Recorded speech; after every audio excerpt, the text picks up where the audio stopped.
these decisions, and you look at some of the polling, and it says 72% of the voters, after they watched that debate, said they didn't think that he had the mental acuity to be the president.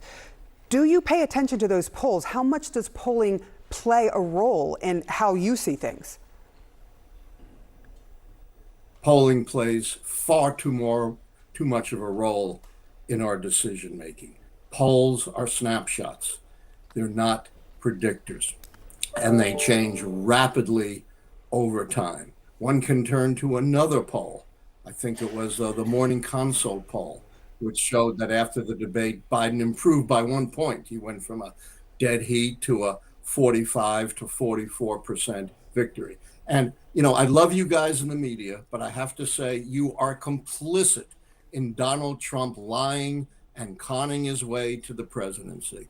All the attention has been on Biden's faltering debate, but Donald Trump's debate was vastly worse.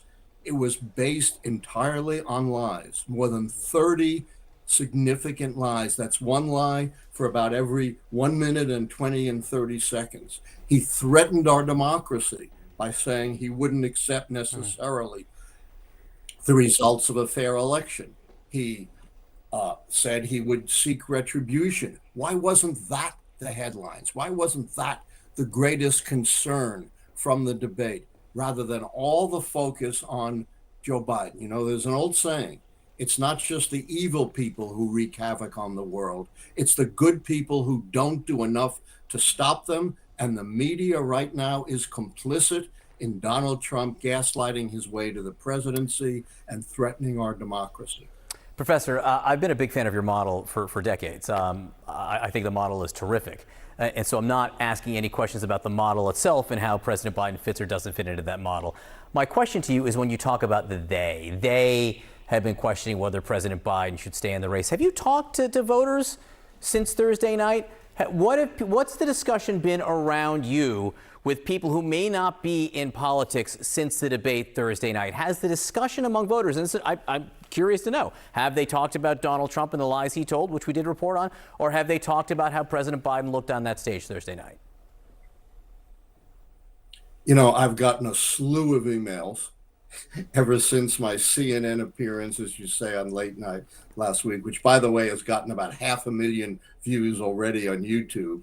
And, some have said you're wrong, Biden's got to remove. But the vast majority of communications to me have said, thank you. Thank you for highlighting the importance of keeping Biden in this race, and that the real danger is not Biden faltering in a debate, but Donald Trump lying his way into the presidency and threatening our democracy. That's been the great bulk of communications I've gotten. Totally non-scientific, of course. Don't draw any conclusions from that, but the American people who seem to be aware of the very serious stakes that are involved in another term for Donald Trump. I have to ask this question. Have you determined who is going to win the 2024 election? It's a great question. And the answer is I haven't made a final prediction. I'll make it after the Democratic convention in August. But I have said, with Biden winning those 2 keys up front, he's only down 2 keys right now. 4 more keys would have to fall to predict his defeat. So a lot would have to go wrong. It could. What are the 4 keys to look at? Forget the polls, forget the pundits. It's governance, not campaigning, that counts. So look at third party, which is a sign of discontent with governing. Social unrest, another sign. And with 2 wars raging, look at my keys on foreign policy failure and success. So my final word is, forget the polls, ignore the pundits, keep your eye on the big picture as gauged by the keys to the White House. And I wish those who were so quick to dismiss Joe Biden would pay more attention to the fundamentals of how elections really work. I know you pay close attention, and we will be talking to you throughout. Alan Lichtman, thank you so much for joining us. Appreciate it. To continue this conversation, CNN political commentator and Democratic strategist Maria Cardona and former Trump 2020 Director of Strategic Communications Mark Lauder. Thank you both for coming in this morning. We just heard from Debbie Wasserman Schultz. We also heard this weekend from Representative Jamie Raskin, who said there are serious, very honest and rigorous conversations taking place at every level in the party concerning Joe Biden's presidential bid. So Maria, to you first. Is it a bigger political mistake to keep President Biden or to try and run some of the names being brought up by Democrats? I'll show you the list here. So far, there are about 10 names that are being bantied about. I think that what we need to do is focus on the choice ahead.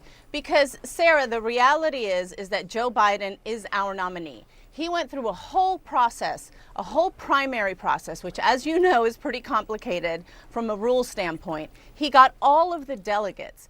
And what we can't do now is pretend that we can now undergo a whole new process with a whole new crew of